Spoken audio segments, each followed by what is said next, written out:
You know, there's a moment in life when everything seems to shift, when the roles we've played for so long start to reverse. One day, you're the one taking care of your kids, and the next, they're offering to take care of you. It's a beautiful gesture, isn't it? That love, that concern, it warms your heart. But here's something I've learned after talking to so many wonderful folks in their golden years. Sometimes, saying yes to moving in with your kids can lead to regrets that are hard to undo. Now, I'm not saying this to scare you or to make you doubt your family's love. Not at all. But I do want to share some honest truths, things you might not have considered yet, because this decision isn't just about where you'll sleep at night. It's about your independence, your happiness, and even your relationships with the people you love most. Let me tell you about my friend Margaret. She was 75 when her daughter insisted she move in after a minor fall. Margaret didn't want to be a burden, so she agreed. At first, it seemed perfect: family dinners, grandkids running around, no more lonely evenings. But slowly, things changed. She missed her own space, her routines, the quiet moments she used to enjoy. And before long, she realized she'd given up more than she'd bargained for. That's what we're going to talk about today: the hidden costs of saying yes too quickly. Because once you make that move, some things are a lot harder to reverse.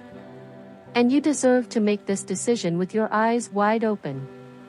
But before we dive into this important topic, please take a moment to hit that subscribe button, give this video a thumbs up and comment below telling me where you're watching from. I love connecting with all of you from around the world, so now let's begin. The first regret I've seen time and again is losing your sense of independence. There's something powerful about having your own home, your own rules, your own rhythm to the day. When you move in with your kids, even with the best intentions, that can slip away. Little things, like what time you eat dinner or how loud the TV is, suddenly aren't up to you anymore. And over time, that can make you feel more like a guest in someone else's life than the vibrant, capable person you are. Then there's the second regret: the strain it can put on your relationship with your children. Love doesn't mean you'll always see eye to eye, and living under the same roof can magnify small disagreements. You might bite your tongue to keep the peace, or they might hesitate to speak up when something bothers them. And before you know it, the very relationship you wanted to strengthen starts to feel heavier, more complicated. But here's the good news: you have choices.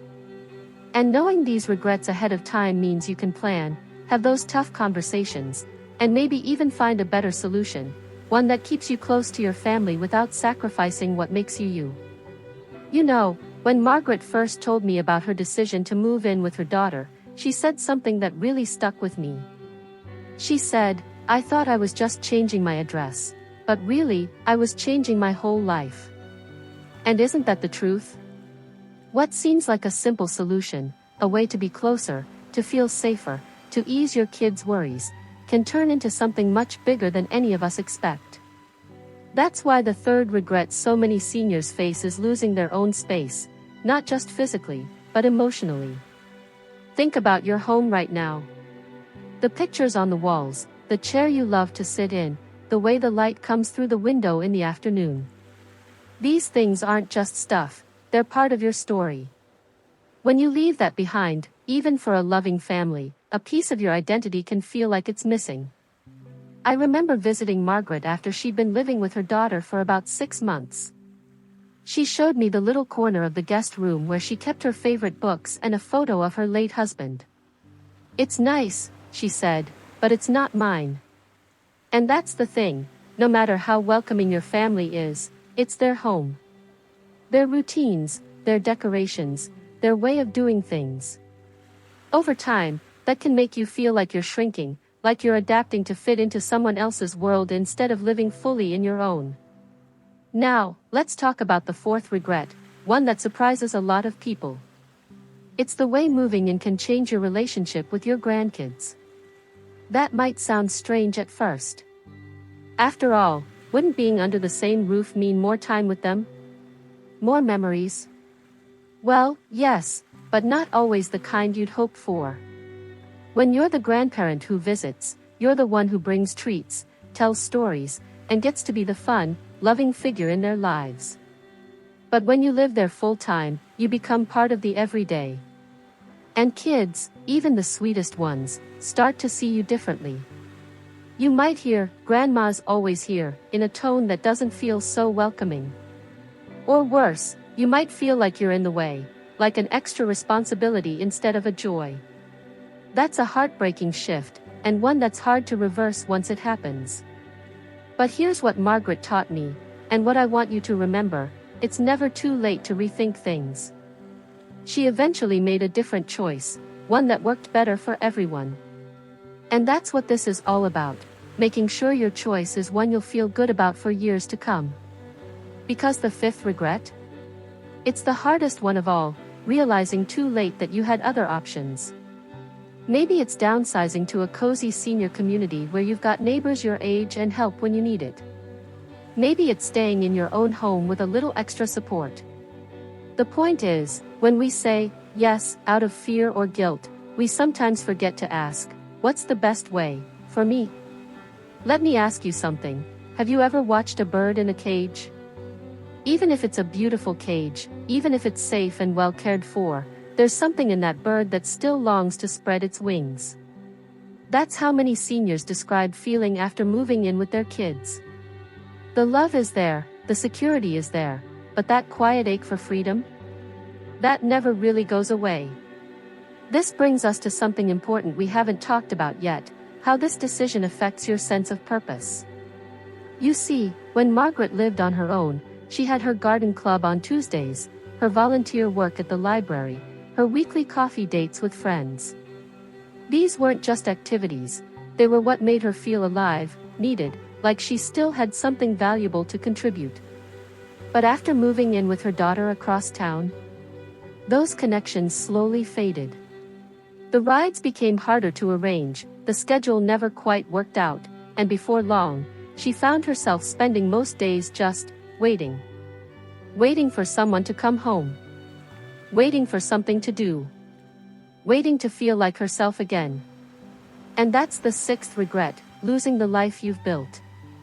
It's not just about your stuff or your space, but about all those little moments that give your days meaning. The neighbor who waves when you get your mail. The walk to your favorite bench at the park. The way your own kitchen smells when you're baking your famous cookies.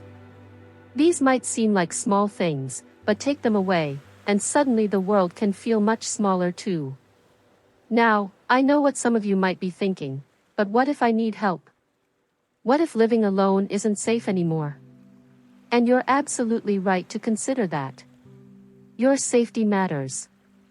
But here's what breaks my heart: so many seniors assume moving in with family is their only option, when really, there are so many ways to get support while keeping your independence. Take my friend Carl, for example. After his wife passed, his kids wanted him to move in. But Carl knew himself, he valued his privacy, his routines.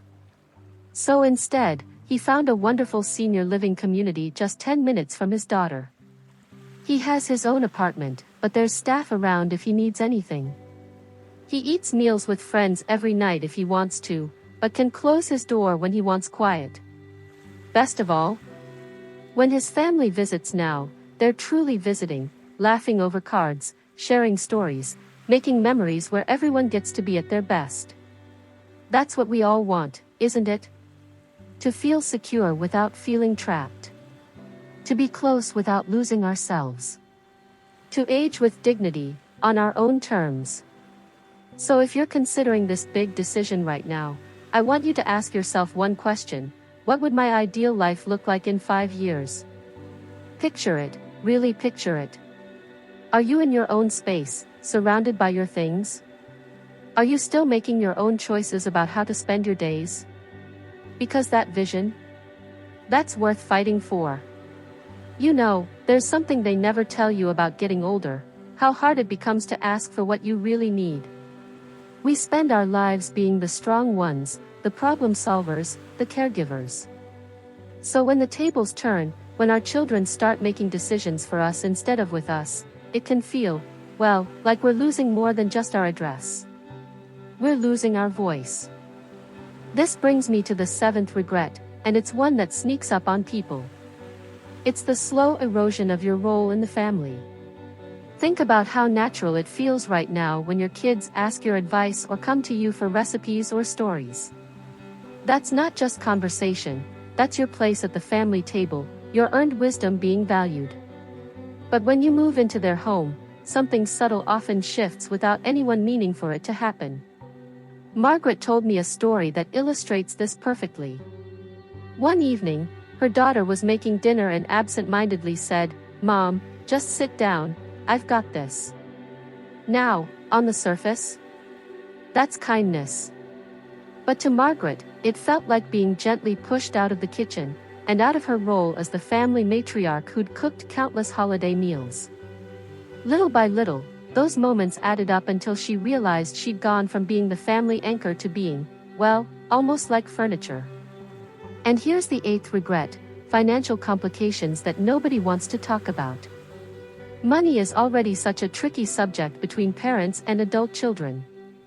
Add shared living expenses, home modifications, or medical bills into the mix. Suddenly, there's this unspoken tension that can poison even the most loving relationships. I'll never forget when Carl's son joked, "Dad's social security check barely covers his groceries." It was meant lightly, but Carl told me later it kept him up at night. "I've always been the provider," he said. "Now I feel like a line item in someone else's budget." That's the danger. When financial realities collide with family dynamics, resentment can grow on both sides without anyone meaning for it to happen. But here's the hopeful part: none of this is inevitable. The key is having honest conversations before decisions get made. Talk about expectations. Explore alternatives. Maybe that means converting a garage into a private in-law suite with clear boundaries. Maybe it means using your savings to hire help so you can stay in your own home longer.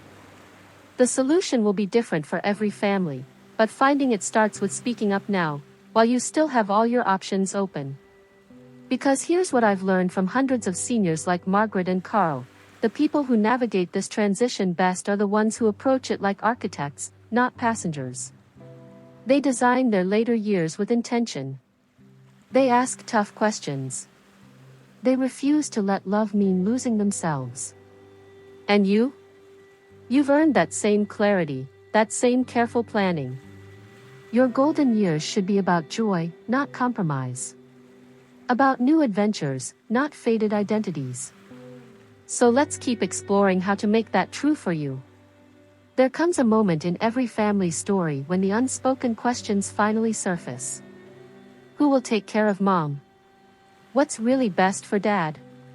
And beneath those practical concerns lies something deeper, a quiet fear that time is running out to get this right.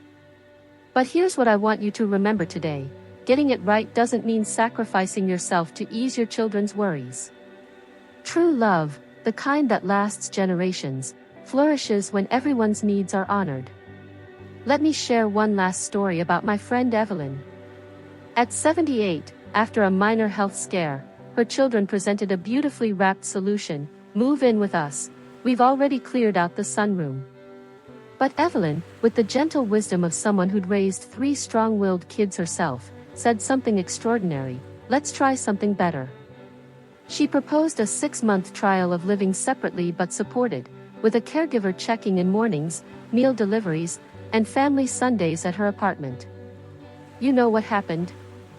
Within weeks, her kids admitted they'd been projecting their own fears. And Evelyn? She thrived. At 82, she still hosts bridge nights in that same apartment. This brings us to the final and perhaps most profound regret: not exploring all your options. So many seniors assume it's either struggle alone or move in with family, when today there are more choices than ever. Senior co-housing communities where you keep full independence but have built-in social circles.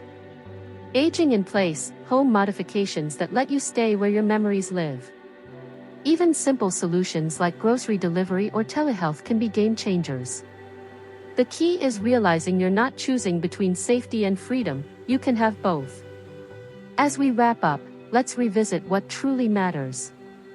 Your independence isn't just about privacy, it's about continuing to grow as your own person. Your relationships with family deepen most when there's healthy space to miss each other. And your golden years? They should be filled with your favorite music playing, your preferred breakfast time, your life lived exactly as you choose.